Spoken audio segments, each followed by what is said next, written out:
El dispositivo humanidad número 3.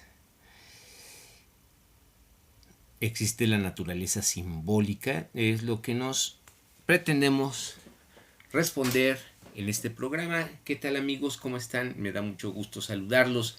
Disculpen la calidad de la imagen, apenas si nos vemos, pero bueno, lo importante es de que estamos viendo nuestra pantalla, una presentación que ya habíamos visto. Bien, recapitulando rápidamente, hemos platicado que a lo largo del Paleolítico el pensamiento y el lenguaje se fueron constituyendo neuronalmente hablando, y entonces a partir precisamente de esta conjugación entre el lenguaje y el pensamiento a lo largo del Paleolítico, esta forma de ir construyendo signos, ¿no?, en el Paleolítico superior, va a dar por resultado el surgimiento del ser humano simbólico, que lo encontramos ya plenamente desarrollado hacia la época del Mesolítico, es decir, hacia 10.000 y 6.000 años antes de nuestra era, antes de el establecimiento de la gran revolución neolítica.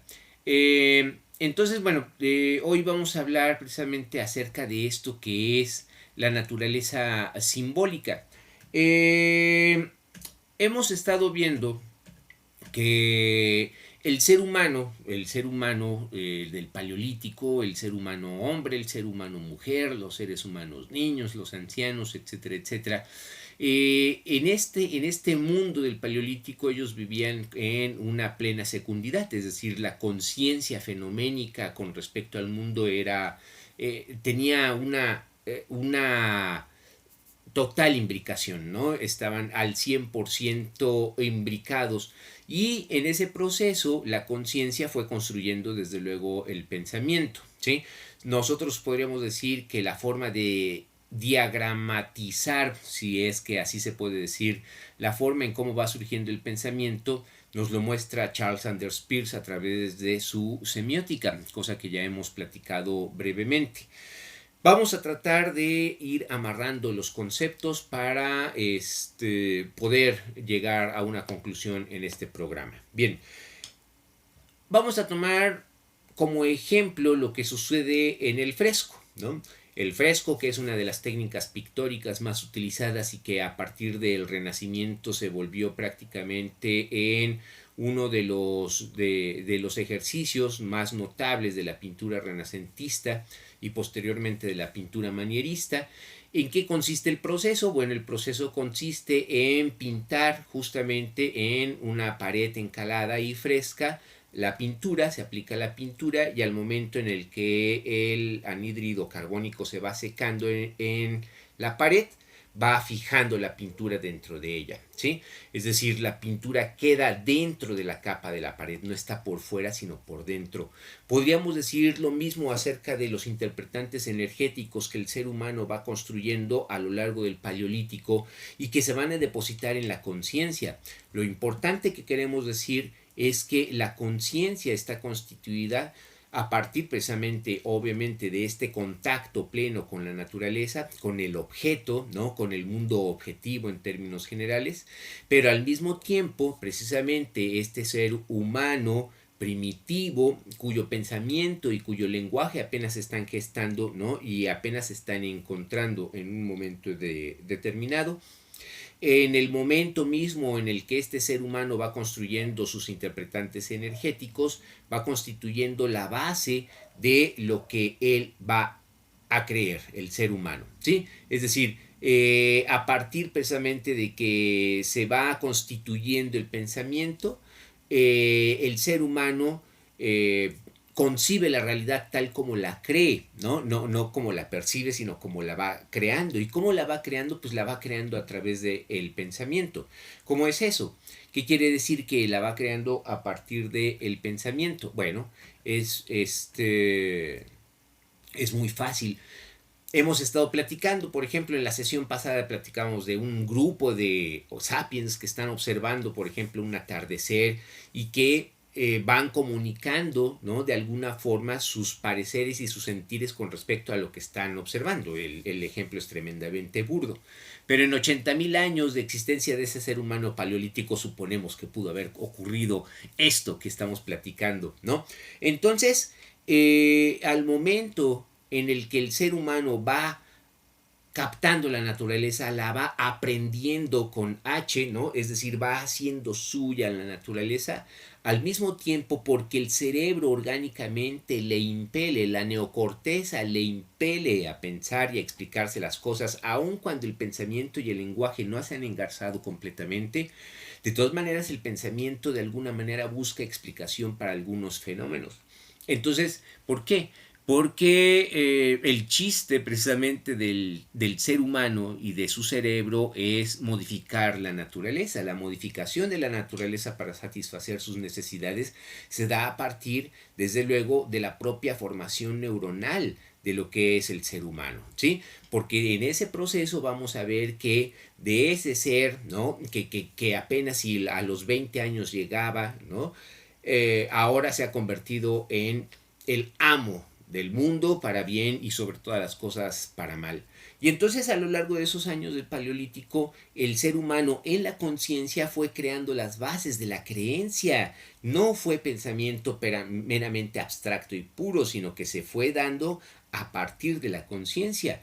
Y por eso parte de la naturaleza del ser humano es el creer, ¿no? ¿Por qué el creer? Porque efectivamente en un proceso antiquísimo y que se nos pierde de vista completamente, el ser humano fue desarrollando las formas de explicación de la realidad a partir de las condiciones neurológicas que tenía. No podía ser de otra forma, porque esos seres humanos del Paleolítico no eran como nosotros, no pensaban como nosotros. Es tremendamente difícil saber cómo pensaba un ser humano del Paleolítico. Hoy, por ejemplo, los guionistas de Hollywood, ¿no? Todos estos que hacen películas de alienígenas y cosas así, les es más fácil posiblemente hacer ver cómo piensa un extraterrestre, pero nadie se atreve a decir o a conjeturar cómo pensaba un ser humano del Paleolítico. Pero de todas maneras sabemos que pensaban, sabemos que hacían cosas, la propia manifestación orgánica, la historia natural y biológica del ser humano van estableciendo precisamente que este ser humano va constituyendo su conciencia a partir precisamente de que va interpretando como puede la realidad de formas tremendamente primitivas que le permite precisamente su cerebro, ¿sí? Entonces, este ser humano que va entrando en contacto con la naturaleza, ¿sí?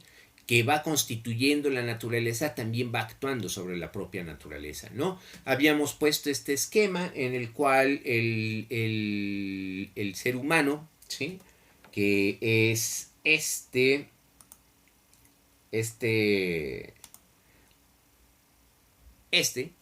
está expuesto precisamente a los fenómenos que encuentra en la naturaleza, ¿no? Está expuesto también ante lo que es la propia naturaleza, está expuesto a todos los fenómenos que él puede observar, a los peligros que hay entre la naturaleza, ¿sí?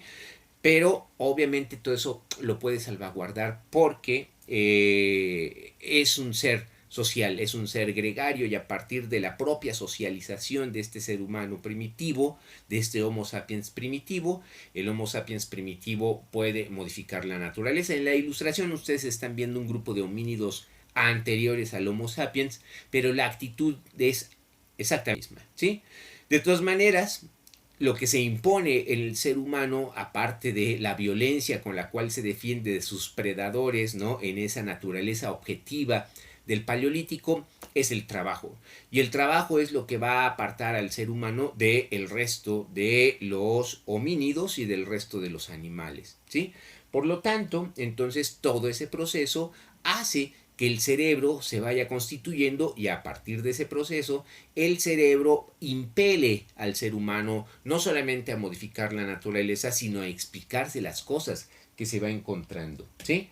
Entonces, ya habíamos visto este pequeño esquema en el cual vemos que a partir de la comprensión de la faneroscopía peirciana, es decir, de la fenomenología, podemos entender entonces cómo se va construyendo el pensamiento. Entonces, el ser humano efectivamente puede está ante los fenómenos, ¿no? Por ejemplo, un temblor, un eclipse, una granizada, lo que ustedes quieran, todo eso se lo explicaba y se lo trataba de explicar el ser humano. Y como todas esas cosas se movían, entonces el ser humano también entendía que esas cosas eran movidas por algo, ¿sí?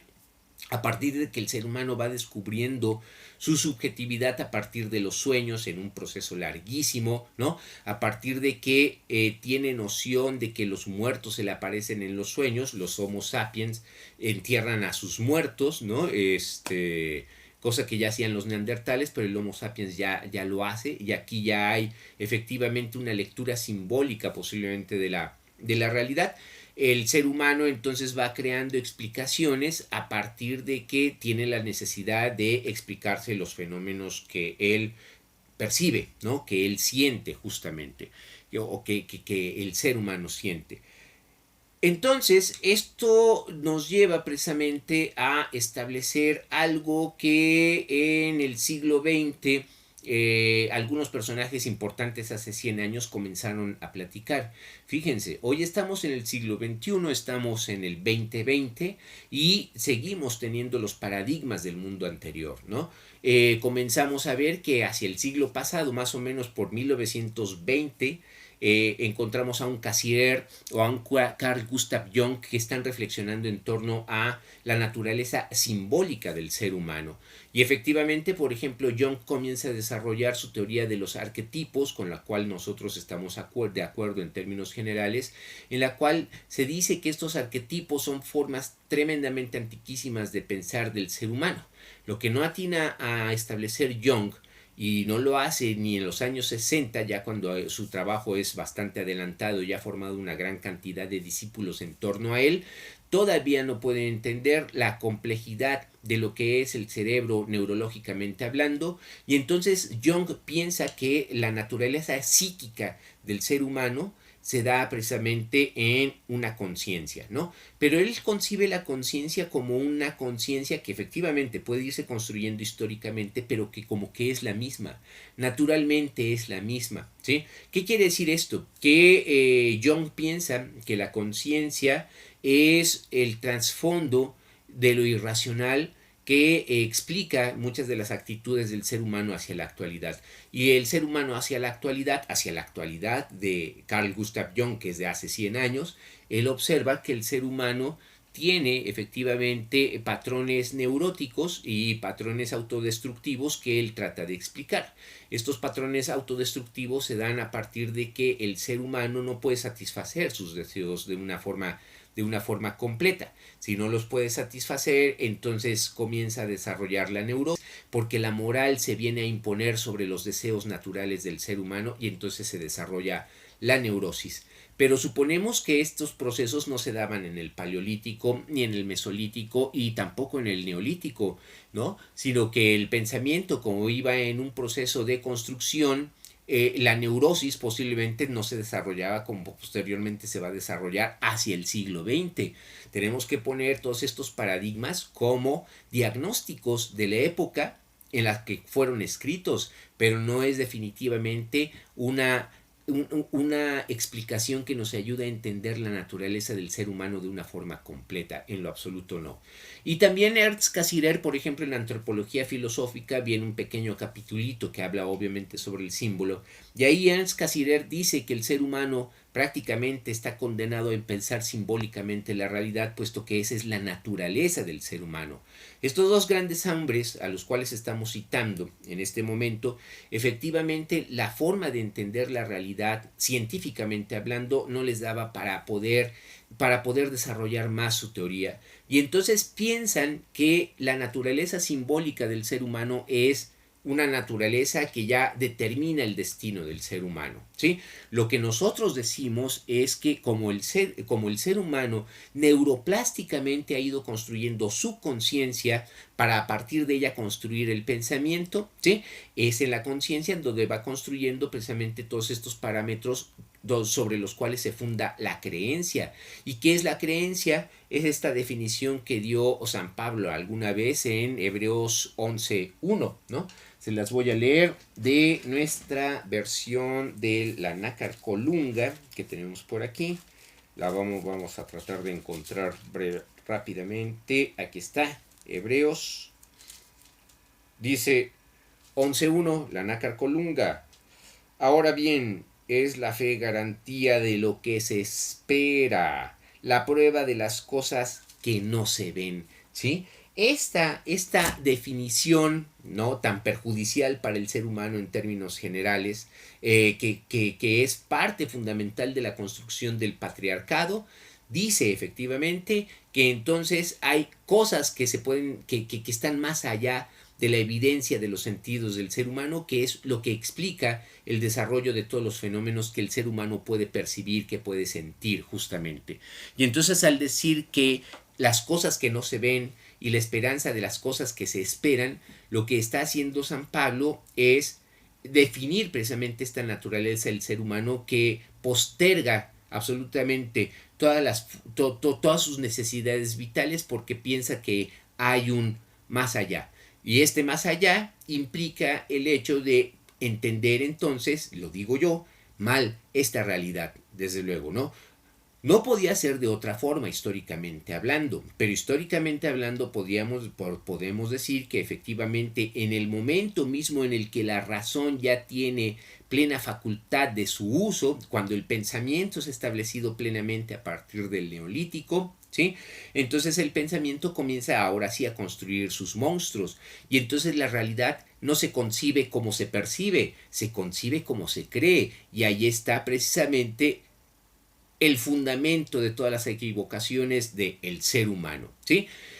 Hay una cosa que posiblemente suene determinista dentro de mi argumento. A lo largo del siglo XX vamos a encontrar a numerosos filósofos que se van a quejar en contra de el determinismo biológico, ¿no?, que nos gobierna. Porque piensan que el ser humano, en esta idea fantasiosa que es espiritual y que tiene un alma, que hay un más allá, piensan que el ser humano tiene una naturaleza como que más especial que el resto de los seres humanos, que el resto de los seres que viven en este planeta, cuando en realidad lo que ha hecho el ser humano es modificar tanto el planeta, ¿no?, que lo hemos llevado a los extremos de los recursos que puede dar a los miles de billones de seres humanos que viven e inficionan, como dice Voltaire, este planeta, ¿sí?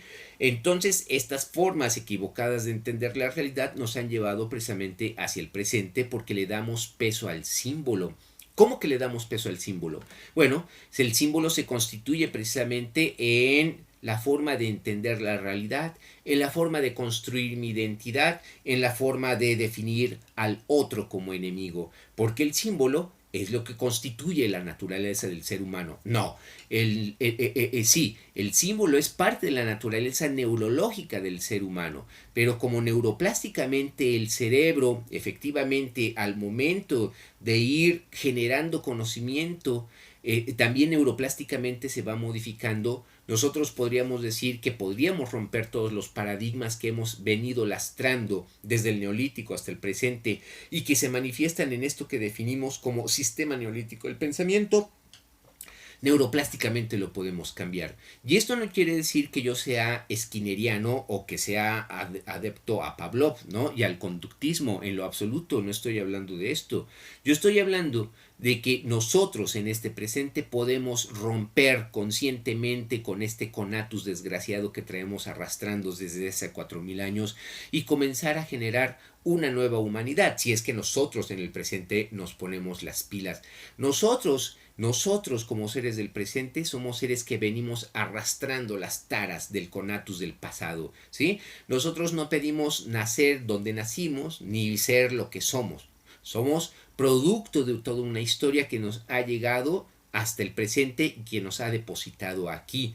Pero yo no soy responsable ni tengo por qué estar repitiendo los modelos de mis antepasados en lo absoluto, no me niego a ello, ¿sí? Por eso rompo completamente con el pasado, porque a partir de este momento hay un presente nuevo. Que se queden en el pasado los que piensan precisamente como se ha pensado en el pasado, los que detentan el poder, el magisterio, las academias, ¿no?, que piensan que en la construcción de sus grandes pensamientos se encuentran las soluciones de la humanidad. No, En lo absoluto no, ¿no? Si no, nosotros no podemos generar un cambio en la conciencia, no podremos llevar a cabo ningún cambio en el pensamiento. Y entonces el ser humano va a estar discutiendo y va a estar matando por los productos de su pensamiento, porque la conciencia ya ha sido estructurada de tal forma que el pensamiento y que cualquier pensamiento que nosotros generemos a partir de la conciencia ya lo establecemos como un pensamiento independiente, y a la conciencia pues ya la dejamos establecida, porque muchas veces a lo largo de la historia de la filosofía a la propia conciencia la negamos. ¿Cómo que la negamos? La negamos al momento mismo en que despreciamos los datos que nos proporcionan nuestros sentidos. Sí, efectivamente, pero también lo que hacemos es negar lo que nuestros sentidos perciben de esto que se llama la realidad, para entonces, como decía Goya en uno de sus grabados, concebir monstruos, los monstruos del pensamiento. Nuestra teoría entonces implica que es en esta parte justamente de la segundidad donde se tiene que llevar el cambio, porque la segundidad fue construida históricamente. La conciencia fue construida históricamente. Si nosotros en este preciso instante podemos darle un vuelco de tuerca, una vuelta de tuerca a nuestra conciencia, a nuestro pensamiento, vamos a augurar un futuro mejor. Pero tenemos que pensar que el mundo en el que estamos viviendo está podrido y que yo no tengo ninguna necesidad ni ninguna responsabilidad para reproducirlo, porque no me interesa reproducir al mundo, ¿no? Como ha sido construido hasta ahora, con su meritocracia y con su pobreza y con sus conflictos, ¿no? Tenemos que desestructurar precisamente todo eso que hemos venido construyendo en el pensamiento a partir de la conciencia. Y lo primero que tenemos que hacer es darle la vuelta a esto que es el pensamiento patriarcal, sin lugar a dudas, para construir una nueva humanidad. Por eso todos aquellos que se espantan, ¿no?, en su machismo, justamente de que las mujeres comiencen a surgir con una fuerza enorme en nuestro presente, se espantan porque siguen viendo hacia el pasado. Allá ellos, que se mueran todos con sus pensamientos. Nosotros, ¿no?, y los que me puedan escuchar y los que puedan seguir esto, tenemos que mirar hacia el futuro. Y en el futuro, la humanidad está construida por los seres que constituyen la propia humanidad desde que la humanidad comienza: la mujer y el hombre y la familia en su conjunto, ¿no? Y la familia en su conjunto. Esa es la importancia fundamental que tenemos que cuidar y que tenemos que reconstruir, negando precisamente el hecho de que existan los dioses, porque desde el momento mismo en que nosotros seamos ateos y neguemos la existencia de los dioses, nos habremos liberado de la cárcel simbólica en buena parte que nos retiene en este presente. Rompamos con el simbolismo, ¿no? Rompamos precisamente con estas ideas sobre las cuales se ha construido el poder perverso de cualquiera de las iglesias, ¿no?, que hay en este mundo, cualquiera de las iglesias cristianas, desde la católica hasta los testigos de Jehová, todos son exactamente lo mismo, ¿no? Depositan basura en la cabeza de las conciencias de las gentes que están bajo sus mandatos. Nosotros proponemos romper precisamente con todo esto, ver hacia un futuro, pensar en una humanidad nueva, pragmatizar hacia una humanidad nueva, precisamente para romper esta cárcel simbólica en la cual nos hemos metido y a la cual denominamos naturaleza, porque en esa naturaleza, ¿no?, hemos depositado nuestro determinismo para justificar todas las porquerías que hacemos en el presente, ¿sí? La naturaleza simbólica es imborrable, dice Cassirer, y entonces nos tenemos que aguantar siendo pendejos como lo hemos ido siendo a lo largo de toda la historia de la humanidad. No, rompiendo el mundo simbólico, rompiendo precisamente la cárcel más importante, que es la creencia en un más allá. Ese es el primer paso fundamental, el paso sine qua non, sobre la cual se puede construir ahora sí un pensamiento libre, y no solamente un pensamiento libre, un pensamiento más humano y un pensamiento más solidario para con los demás, ¿no? Para con las demás, para con los demás, para los más chiquititos, para las más grandes, para todo mundo, ¿sí? Ahora ser verdaderamente inclusivos en realidad, ¿no? Ser todos parte de uno y pensar que el otro es distinto a mí porque es pobre, porque tiene una discapacidad, porque estudió en una escuela pública, por lo que ustedes quieran, por lo que ustedes quieran, ¿sí? El acabar con el simbolismo absurdo que gobierna nuestras vidas es acabar con el mundo de los prejuicios, con el mundo de los malos entendidos, con el mundo de las prácticas corruptas, con el mundo de el engaño. Y el engaño y la estratagema siempre van a existir, es parte de la naturaleza del ser humano, se manifiesta por ejemplo en la guerra, ¿sí? Pero si estas estratagemas las construimos sobre una conciencia más objetiva y si negamos nosotros las fantasmagorías de nuestro pensamiento, estaremos ahora sí encaminados a un mundo más positivo, pero se tiene que hacer ya. Entonces, para finalizar, todo ese conatus, ¿no? Todo ese mundo construido hasta la hora puede terminarse en el momento mismo en el que la última persona que tenga introyectada esa idea del mundo se muera. Y a partir de ese momento no solamente queden en la humanidad seres humanos libres verdaderamente de pensamiento, sapere aude, decía Kant, atrévete a pensar, porque el pensamiento te liberará. ¿Y te liberará de qué? De las propias cárceles que te has construido con el propio pensamiento. Qué cosa tan interesante. Pero para hacerlo, pues no tenemos que atacar al mundo de las ideas desde el mundo de las ideas y desde el mundo de la filosofía. Lo tenemos que hacer más pragmático y lo que tenemos que hacer es generar un cambio en nuestra conciencia, De eso vamos a seguir hablando en nuestros próximos capítulos. Les agradezco mucho el favor de su atención. Nos estamos viendo en la próxima sesión. Si les gustó el programa, denle like, suscríbanse si no se han suscrito todavía y seguiremos en nuestras charlas. Muchas gracias por su atención. Nos estamos viendo. Hasta pronto.